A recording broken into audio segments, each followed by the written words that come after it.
Miss V asks, is there a place I have never been that I really want to go to? And the answer is no. I never had a consuming desire to go anywhere except India.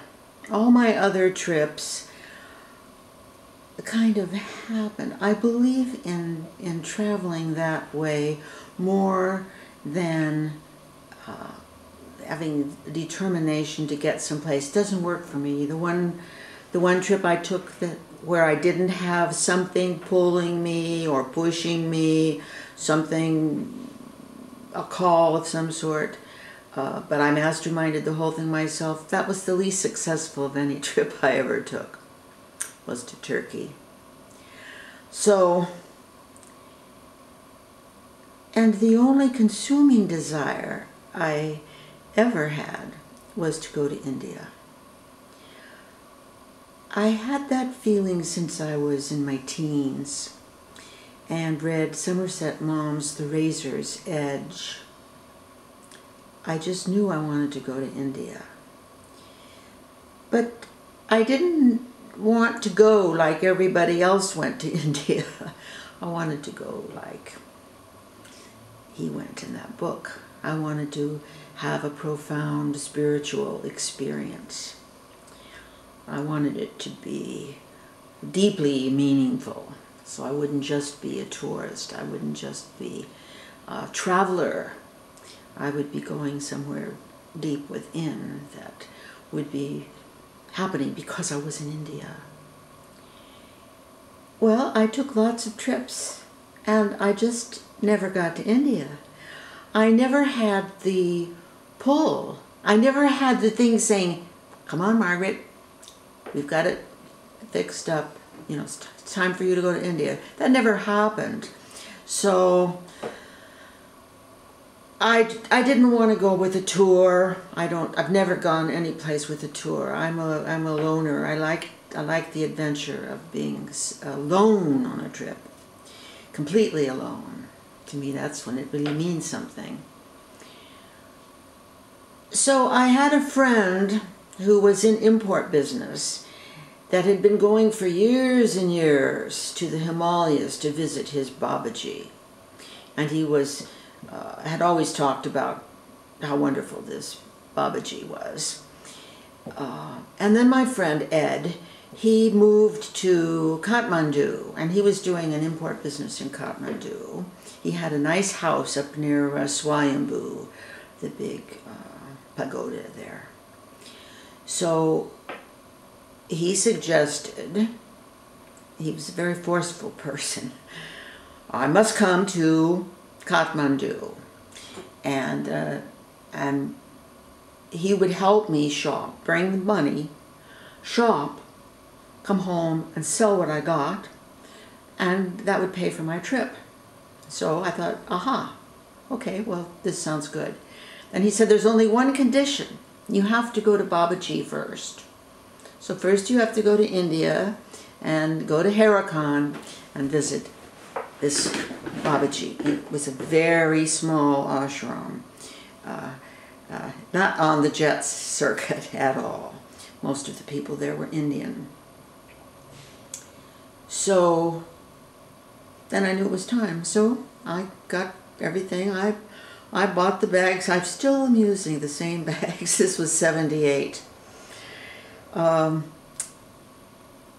got everything ready and I went. Alone, of course. But things just sort of were happening. I think that's when travel works. If you trust and let go, everything happens. So I was going from Spain because I was working in Spain. So that meant first go to London. Well, two young men met me in London. And then I had it was not till the next morning till my plane would leave for India. So they said that Mrs. Tweedie, Irene-Tweedie, was going to put me up. She's a very famous spiritual woman who spent many years and has written some wonderful books about her experience with a Baba in India, Chasm of Fire, and another even bigger book. So there I was, staying with her. She gave me a little supper and tea and woke me up at 3 because 2 other young men were there to get me to the airport.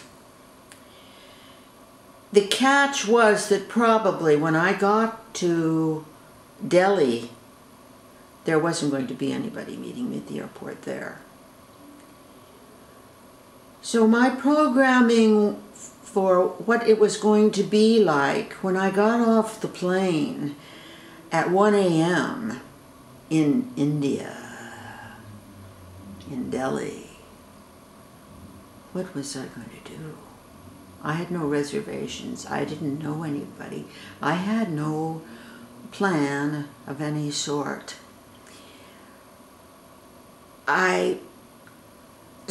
What would I do with the lepers? What would I do with the beggars? It was all, I was going to the bowels of the earth, and I wasn't programmed at all for any great, joyous, ecstatic experience. I was a little anxious. In those days, they didn't have the fancy runways. You got off the plane, you go out the door, and then you walk in a closed area over to the airport. No, here the door opened and you walk down the stairs, and you walked across the ground to the airport.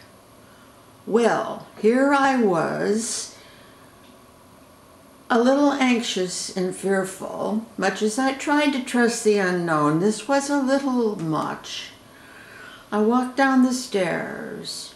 I stepped on the ground.